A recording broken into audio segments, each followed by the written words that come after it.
alladzina hum fi salatihim khashi'un. Syarat pertama, kalau ingin mendapatkan surga Firdaus tadi dan kebahagiaannya diturunkan ke bumi, dibawa sampai mati, masuk ke alam kubur lebih bahagia lagi, maka amalan pertama untuk melatih menguatkan iman itu, coba berlatih untuk menunaikan sholat dengan khusyuk. Kalau Anda kerjakan benar sholat ini, maka apa yang Anda dapatkan? Teman-teman ingat betul, saya mau tanya sebentar. Keabadian yang abadi disebut dengan sa'id. Kalau kita ingin turunkan ke dunia percikannya kita dapatkan, usahanya disebut dengan apa? Masih ingat? Aflah itu kalau didapatkan, kata dasarnya apa tadi? Falahun. Lihat baik-baik. Kata Allah dalam Al-Quran tadi, kalau ingin mendapatkan falahun, amalan pertama sholat. Makanya ketika dipanggil sholat, kalimat falah dilekatkan pada panggilan sholat. 5 kali diingatkan. Begitu muadzin kemudian azan memanggil Anda, hayya 'alas shalah. Anda bertanya, ya Allah kenapa kami mesti sholat? Dijawab, hayya 'alal falah. Yuk, pagi yuk. Yang sejati datang sini. Belum dapat sujud, belum dapat ruku, saya berikan. Makanya ketika orang sholatnya benar, dia akan mendapatkan 5 keutamaan. Saat di dunia nih, belum ke akhirat, 5 keutamaan yang tidak diberikan pada orang yang tidak sholat. Atau orang sholat tapi sholatnya nggak khusyuk. Sebab syarat mendapatkannya khusyuk. Alladzina hum fi sholatihim khasyi'un. Bukan alladzina hum fi sholatihim saja, tapi ada kalimat khasyi'un. Artinya yang tidak khusyuk saja nggak akan dapat, apalagi yang nggak sholat. Apa yang 5 ini? Lihat baik-baik. 1. Orang yang sholatnya benar, pertama kali sebelum mendapatkan kebahagiaan hakiki dari Allah Subhanahu wa Ta'ala, akan dirubah dulu perilaku hidupnya menjadi perilaku yang lebih baik. Kalau orang itu sholatnya benar, maka sholat itu akan melatih dia untuk berubah, bertransformasi jadi orang baik. Itu ada di Quran surah ke-29 ayat ke-45. Innas sholata tanha anil fahsya'i wal munkar. Sumber keburukan cuma 2, kalau bukan fahsya itu munkar. Maaf, pornografi, porno aksi, LGBT, kata-kata jorok, kotor itu fahsya. Di orang sholat kata Allah, mustahil berkata-kata kotor. Orang sholat tidak akan pernah mencela. Orang sholat tidak punya kata-kata jorok. Jadi kalau ada sekarang orang yang sholat senang mencela orang lain, itu berarti ada masalah dalam sholatnya. Dan dia belum dijamin sebagai ahli surga terbaik. Dan hidupnya nggak bahagia. Nggak bahagia. Aneh nih. Sholat tapi senang celah orang. Aneh. Aneh. Yang paling bahaya adalah menikmati celahannya. Itu yang paling aneh. Anda ngaji. Anda ikut taklim. Taklimnya sesuai Quran. Taklimnya petunjuk sunnah. Anda sholat, Anda puasa. Tapi Anda masih senang mencela orang lain. Dan menikmati celahan itu. Kalau nggak mencela, kayaknya nggak komplit kehidupan. Maka ada yang salah dengan ibadah Anda. Ada yang keliru. Karena mustahil taat bertemu dengan maksiat. Itu mustahil. Mungkar, keburukan yang diingkari oleh hati. Sumbernya nafsu perut dengan akal. Bohong, mencuri, menipu, membunuh, merampok, membegal, mabuk dan sebagainya. Itu namanya mungkar. Orang sholat gak mungkin mengerjakan mungkar. Jadi kalau sholat kita benar, cukuplah Anda sholat, maka Anda akan jadi orang baik. Makanya kata Nabi, Anda punya anak dari kecil ajarin sholat. Sholat, kalau naik jadi balik, kerjakan terus. Kasih pelajaran membuat dia mengerti. Kalau masih susah, berikan pelajaran. Ini sering diterjemahkan dengan memukul. Mukul di Arab beda dengan konteks mukul sekarang. Mukul di Arab tuh ngasih pelajaran supaya ngerti. Anda bisa terjemahkan dengan konteks lain. Uang jajannya tahan, yang kesukaannya simpan dulu. Bisa dengan konteks kekinian. Tapi poinnya, kenapa anak Anda dari kecil ajarin sholat, sampai kenalkan dengan masjid, ajari 3 tahun bawa ke masjid, kenalkan dengan masjid. Gak ada masalah lari-lari itu sebelum waktu sholat. Kenalkan dulu. Dulu orang-orang tuh begitu, sebelum waktunya dikenalkan, jalan, begitu lari, biarin dulu. Setelah itu diberi pengertian. Nah, ini bukan tempat berlari, yang berlari di sana nanti, yang di sini nanti akan ada orang-orang baik semuanya. Terus Anda lihat berbaris, baris rapi. Kalau pengen baik, ikutan baris nanti. Terus nanti ada yang mimpin di depan, namanya imam. Imam itu siapa ya? Tetangga kita bukan yang Pak Imam, bukan. Bukan. Kalau tetangga kita namanya Imam S. Arifin. Kalau yang ini imam sholat namanya. Imam sholat itu nanti akan pimpin menyembah Allah. Allah siapa ya? Allah itulah yang memberikan ayah rizki. Allah itu yang memberikan ayah rizki sehingga bisa beli tobot buat kakak. Beli robokar poli. Ini yang poli, ini yang embers, ini yang heli. Ini dulu kakak semuanya tuh. Yang kasih Allah. Nanti kalau kakak bagus bisa ikut rapi di sini. Allah akan senang, akan ditambah lagi oleh Allah. Oh begitu ya. Datang, begitu caranya.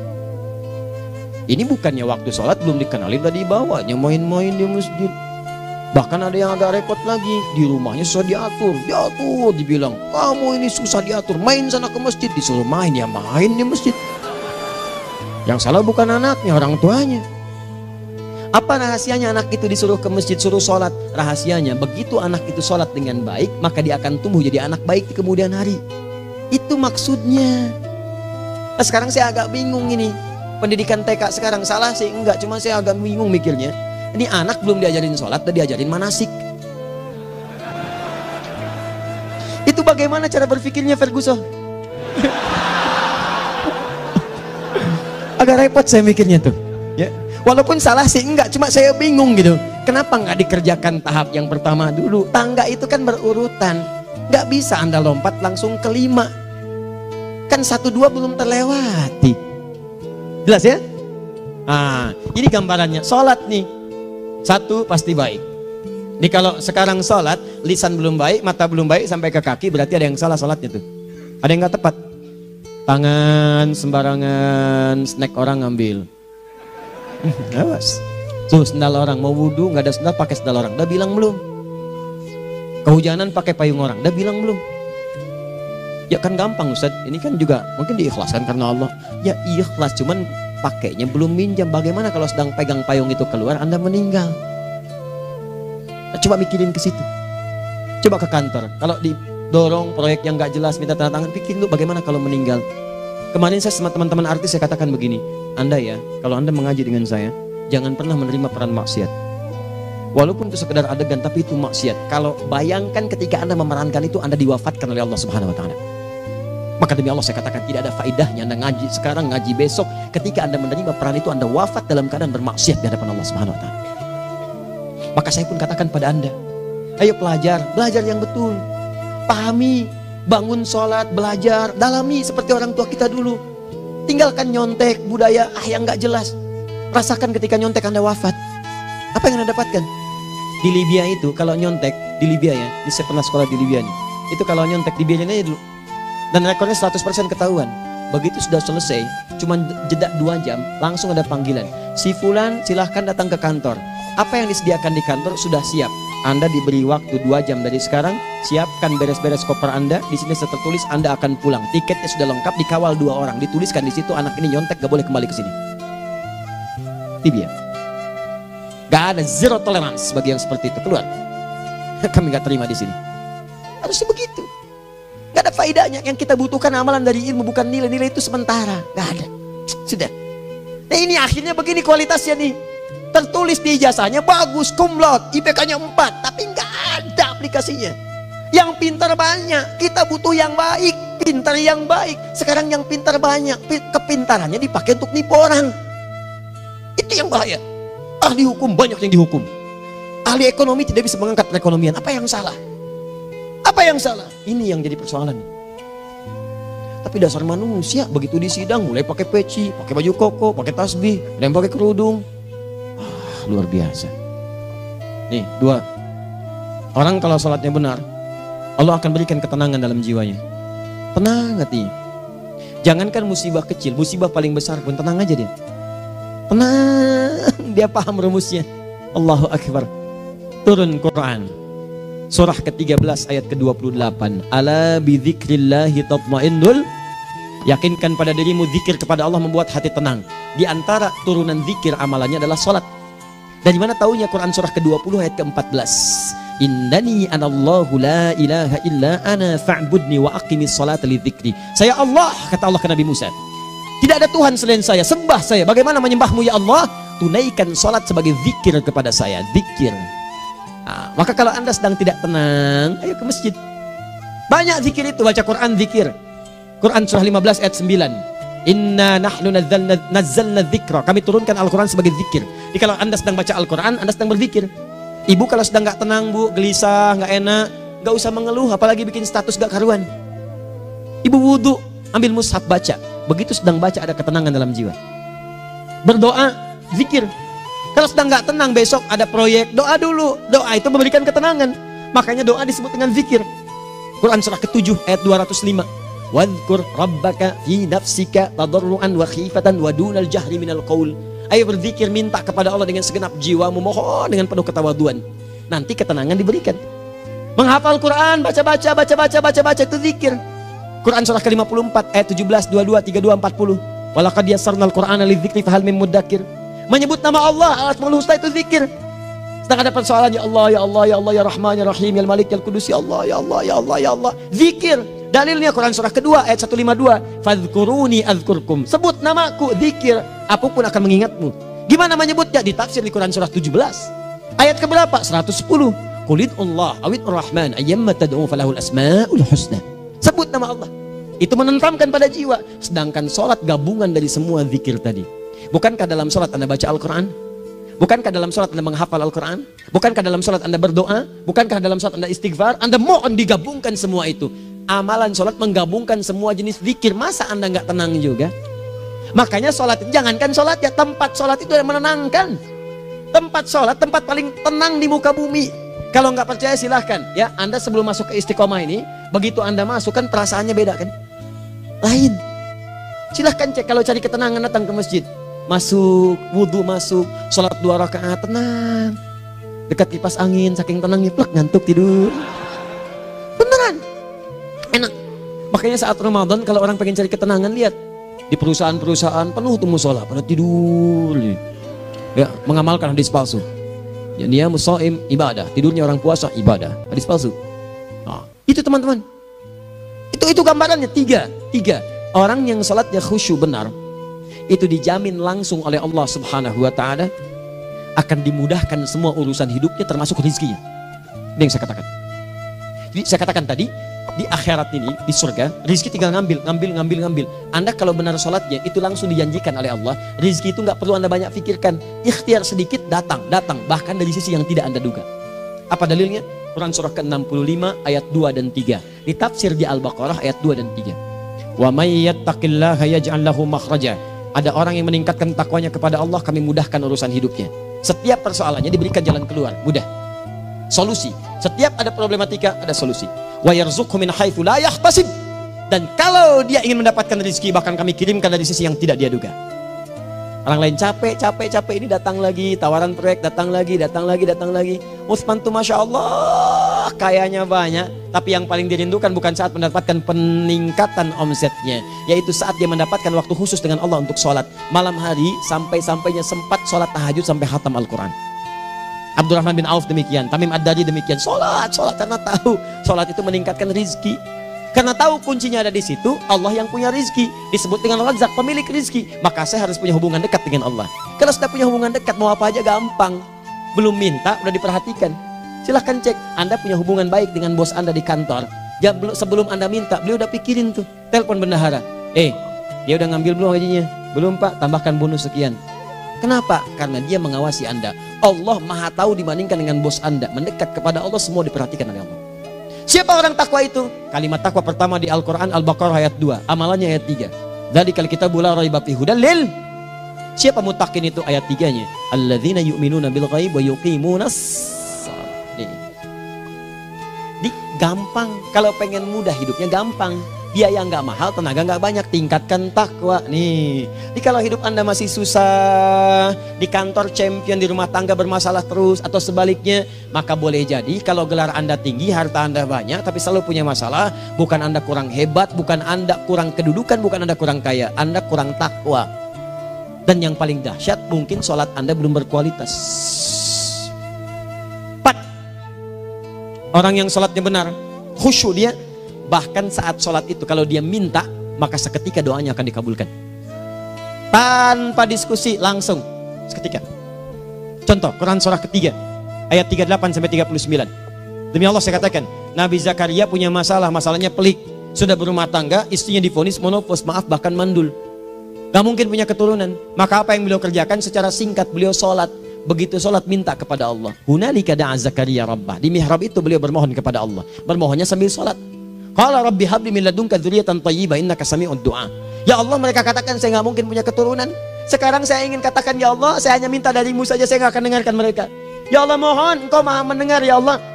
Maha mendengar doa saya. Kalau kepada yang maha mendengar aja nggak mengabulkan, kepada siapa lagi saya mesti minta? Apa yang terjadi? Fanadatul malaikat wa huwa qa'imun yusolli fil mihrab. turun malaikat mengabarkan, sedangkan beliau masih sholat, belum selesai dalam sholatnya. Sholat khusyuk itu belum selesai sholat aja dikabulkan, doa sudah turun. Sholatnya belum selesai, doa sudah dikabulkan. Annallaha yubashshiruka bi Yahya. Allah kasih kabar gembira, doa kamu didengar, dikabulkan, kamu akan punya anak, namanya langsung dari Allah Yahya, artinya hidup yang mustahil menurut manusia. Lahir seorang dari rahim perempuan yang menopus dan mandul, bayi yang hidup, kata Allah nggak ada yang mustahil bagiku, jadi dan jadi dia. Berita baiknya, Nabi Zakaria sholat dikabulkan. Umat Nabi Muhammad sebelum sholat sudah ditunggu oleh Allah, mau minta apa aku kabulkan sekarang. Hadisnya qudsi, saya bacakan. Hadatsana qala Rasulullah sallallahu alaihi wasallam, qala Allahu azza wa jalla, qasamtu shalah baini wa baina abdi. Kata Allah, saya bagi dua ya salat antara aku dengan hambaku. Wali abdi ma sa'ala. Kalau hambaku benar salatnya, aku berikan apapun yang dia minta sekarang. Idza qala al-abdu alhamdulillahi rabbil alamin. Bagian pertama, kalau hamba benar dibaca Al-Fatihahnya dari alhamdulillahi rabbil alamin, kalau Allah azza wa jalla dijawab oleh Allah, hamadani abdi, hambaku sedang memujiku. Wa idza qala ar-rahmanir rahim, jika hambaku berkata ar-rahmanir rahim, qala Allah azza wa jalla asna alayya abdi, hambaku sedang menyanjungku. Wa idza qala malik yaumiddin, qala Allah azza wa jalla majjadani abdi, kalau hambaku mengatakan malik yaumiddin, kata Allah hambaku sedang mengagungkanku. Perhatikan sekarang. Wa idza qala al-abdu iyyaka na'budu wa iyyaka nasta'in, jika hambaku berkata sekarang, ya Allah, kami sekarang ibadah, sholat menyembahmu, dan kami sekarang sedang punya masalah, kami hanya minta tolong kepadamu ya Rabb. Apa jawabannya?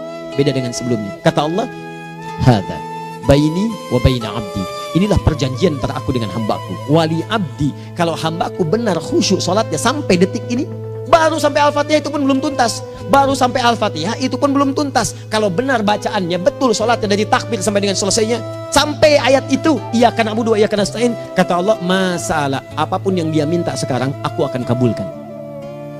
Besok saya kasih rahasia yang di KBP, ada awal pembuka di awal sebelum Al-Fatihah yang kalau anda benar bacanya itu pengantar kepada pengabulan doa di Al-Fatihah. Apa itu? Besok. 5. Yang kelima ini yang paling diharapkan, dan ini penutup dalam kajian kita malam ini. Teman-teman sekalian, perhatikan baik-baik. Jika anda benar mengerjakannya, maka Allah akan jamin langsung anda akan mendapatkan kesuksesan dan kebahagiaan di semua aktivitas anda. Kalau jadi suami, suami yang sukses, rumah tangga yang bahagia. Kalau jadi pegawai, pegawai yang sukses, dan di kantor bahagia. Masih ingat? Kesuksesan yang menghadirkan kebahagiaan, konteksnya dunia disebut dengan falah, dipegang disebut dengan aflah. Dikembalikan lagi ke atas, ke surah ke-23 ayat 1 dan 2. Qad aflahal mu'minun. Apa amalannya? Alladzina hum fi salatihim khashi'un. Persoalannya, kalau anda sholat belum mendapatkan satu di antara 5 ini, apa masalahnya? Pertama masalahnya, kata Al-Quran, boleh jadi yang sholat itu belum khusyuk. Apa itu khusyuk? 2 maknanya, dan saya tutup di sini. Apa yang 2 itu? 1, kebanyakan orang sholat masih membawa dunia dalam sholatnya. Makanya kalau pengen khusyuk, kata Allah, maka anda rasakan akan bertemu Allah. Rumusnya Quran surah kedua ayat 45 sampai 46. Rasakan secara singkat, mungkin itu sholat terakhir yang anda akan kerjakan dalam kehidupan. Mungkin di sholat itu anda wafat. Kata Allah, alladzina yadhunnuna annahum mulaqu rabbihim. Orang khusyuk itu sudah kelihatan dari sebelum sholat, dia sudah merasa persiapan menghadap Allah. Persiapan ke manusia aja, dia sudah siap-siap, mandi dulu, ganti pakaian, pakai parfum, macam-macam dan sebagainya, hanya memenuhi undangan manusia. Allah mengundang anda 5 kali dalam sehari. Ya maaf, mengabulkan doa anda, mencukupkan kebutuhan, menyembuhkan kalau sakit, disiapkan anda. Harusnya apa? Penampilan sempurna. Kata Quran, orang khusyuk itu kelihatan sebelum sholat, pakaiannya kelihatan. Quran surah 7 ayat 31, ya bani Adam khudhu zinatakum inda kulli masjid. Hai anak cucu Adam, kalau tiba panggilan dari masjid, kenakan pakaian terbaikmu. Di anak cucu Adam tuh kelihatan. Kalau orang khusyuk, begitu adzan kelihatan pakaiannya lain. Pakaiannya indah. Khudhu zinatakum, kenakan pakaian terbaikmu. Dipakai, bertemu Allah. Bertemu manusia aja pakaian bagus-bagus. Ini aneh ya, ada orang salah ibadah aja. Orang salah ibadah pakaiannya bagus-bagus. Lihat nih hari-hari tertentu, besok tuh orang mau ke tempat masing-masing tuh. Ada yang pakai jas, pakai dasi, pakai batik, pakai kebaya. Anaknya dibawa, dikuncir 2, bawa manisan macam-macam. Mau salah ibadah aja, tampilan bagus. Masa antum yang benar ibadahnya nggak bagus? Bedakan. Pakaian futsal, pakaian sholat ganti dengan yang sholat. Ini gimana pakaian sholat pakai pakaian futsal? Depannya gambar Messi, belakang Ronaldo. Ah, repot. Malaikatnya juga bilang, kamu salah baju, harusnya Luka Modric.